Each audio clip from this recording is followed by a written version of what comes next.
Dawampu ah.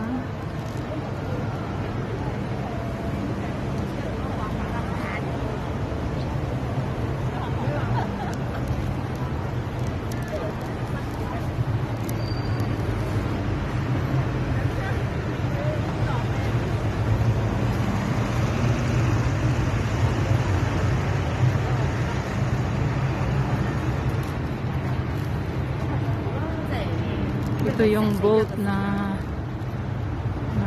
may shopping mall sa loob.